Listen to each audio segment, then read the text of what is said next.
નમસ્કાર મિત્રો, આજના આ એક્સપ્લેનરમાં સૌનું સ્વાગત છે. આજે આપણે એક એવી ધમાલિયા સફરનું પોસ્ટમોર્ટમ કરવાના છીએ જે શરૂ તો થઈ હતી શાંતિથી આરામ કરવા માટે, પણ એનો અંત એવી જબરદસ્ત કોમેડીમાં આવ્યો કે વાત ન પૂછો. સાસણ ગીર ગયેલા એક ગ્રુપની આ વાત છે. આપણે જોઈશું કે કેવી રીતે નાની નાની ભૂલો અને ગેરસમજો આખી ટ્રીપની પથારી ફેરવી શકે છે. તો ચાલો હાસ્યથી ભરપૂર આ ચર્ચામાં ડૂબકી લગાવીએ.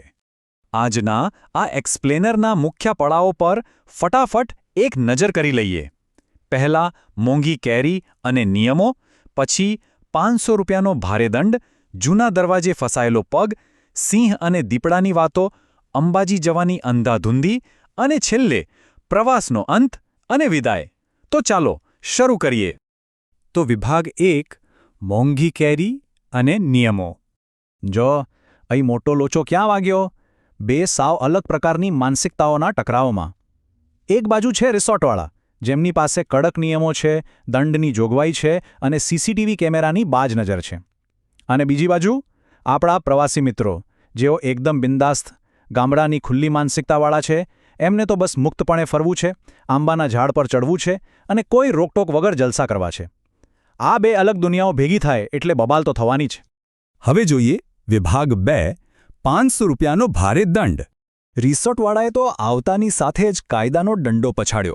સ્પષ્ટ નિયમ હતો કે કેરી તોડવાની સખત મનાઈ છે, પેનલ્ટી ₹500. એટલે કે ઝાડ પર ચડીને સીધી કેરીઓ તોડી લેવાની જે ગામડાની દેશી આદત હતી ને, એ અહીં બિલકુલ ચાલવાની નહોતી. નિયમ એટલે ભાઈ નિયમ, એમાં કોઈ બાંધછોડ નહીં. અને આ 500 રૂપિયાનો આંકડો, ભાઈ, આ કોઈ સામાન્ય રકમ નહોતી. આ દંડે તો આખા ગ્રુપમાં જાણે ભૂકંપ લાવી દીધો. 500 રૂપિયાનો દંડ ફટકારાયો એટલે એમના મનમાં એવી આર્થિક ચિંતા ઘૂસી ગઈ કે આખી ટ્રીપનો મૂડ જ બગડી ગયો. ડર એટલો પેસી ગયો કે રિસોર્ટના કોઈ પાંદડાને અડતા પહેલાં પણ 10 વાર વિચાર કરવો પડે. બસ અહીંથી જ મનમાં ભારોભાર અસંતોષ ઊભો થઈ ગયો.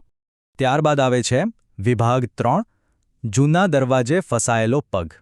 વાત જાણે એમ બની કે રિસોર્ટમાં એક જૂનો એન્ટિક દરવાજો હતો. હવે આપણા મિત્રો એ જોઈને જૂના જમાનાની મીઠી યાદોમાં ખોવાયા હતા અને ત્યાં જ અચાનક ધડામ, એક ભાઈનો પગ એ દરવાજામાં ખરાબ રીતે ફસાઈ ગયો.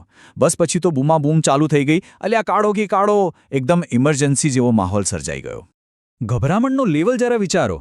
બૂમો પડવા લાગે કે પગ ભઈ જશે, એટલે કે પગ તૂટી જશે. અને આ પગ કાઢવાની ઉતાવળમાં મિત્રોએ જે ધમાલ કરી છે, એકબીજાને ખેંચવા લાગ્યા, ગભરાટમાં એકબીજા પર પડવા લાગ્યા. ભાઈ મદદ કરવા ગયા હતા, પણ ભૂલથી એકબીજાને જ થાપટો અને પાટા મારવાનું ચાલુ કરી દીધું.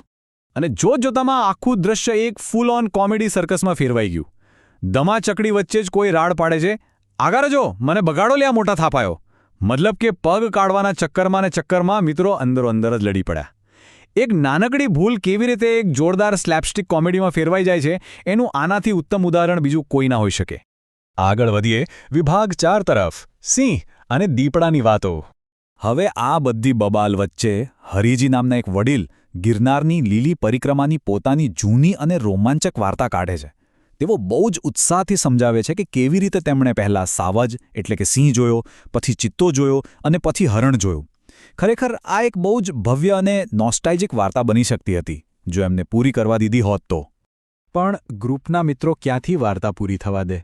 કોઈ વચ્ચે જ હરણ જોયાની બૂમ પાડે, તો કોઈ વાતનો ટ્રેક જ બદલી નાખે. અને ત્યારે જ હરીજી ત્રાસીને બોલી ઉઠે છે, આજ મારી એકી વાત પૂરી થવા દેતા વશમનો. આ વાક્યમાં જે ઊંડી અને સાચી નિરાશા છે ને, તે અદ્ભુત છે. સતત થતી દખલગીરી તેમની ભવ્ય વાર્તાની કેવી મજાક ઉડાવી દે છે, એ જોઈને ચોક્કસ આપણા જ ફ્રેન્ડ ગ્રુપની યાદ આવી જાય, ખરું ને? હવે જોઈએ વિભાગ 5, અંબાજી જવાની અંધાધૂંધી. હવે રિસોર્ટથી કંટાળી ગયેલું આ ગ્રુપ નક્કી કરે છે કે અહીંથી નીકળી જઈએ. પણ ક્યાં જવું? એક મિત્ર એકદમ ઉત્સાહમાં કહે છે, ચાલો અહીંથી સીધા અંબાજી જતા રહીએ. અહીં અંતરનો તફાવત જોતાં જ એમની દિશાશૂન્યતા સમજાઈ જશે.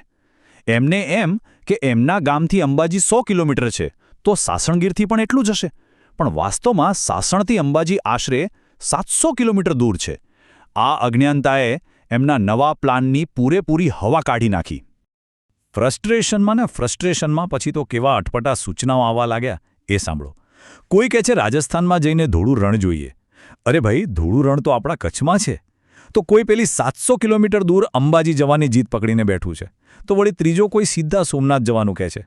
આ ફટાફટ આવતા સૂચનાઓ ચોખ્ખું બતાવે છે કે હવે આ ગ્રુપ પાસે કોઈ જ દિશા કે પ્લાનિંગ જેવું કશું બચ્યું નહોતું, બસ ગમે ત્યાં ભાગવું હતું. અને આખરે વિભાગ 6 પ્રવાસનો અંત અને વિદાય. ક્લાઇમેક્સ ત્યારે આવે છે જ્યારે ફરી એકવાર પેલી કેરી તોડવા બાબતે આક્ષેપ થાય છે અને મેનેજર સાહેબ પાછા એન્ટ્રી મારે છે. આ વખતે તો સ્પષ્ટ ધમકી જ આપી દીધી કે લ્યા ઝઘડો કરવાના પૈસા થાયો, કેમેરા લાગેલા છે.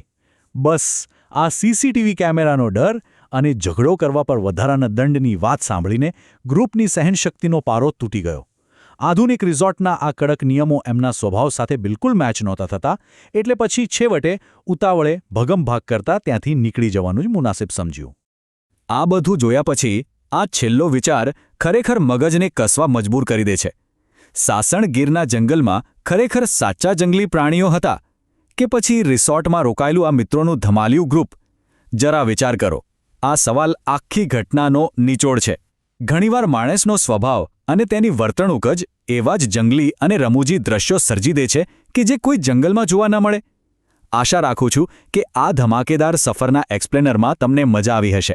ફરી મળીશું આવા જ એક રસપ્રદ વિષય સાથે. બાય.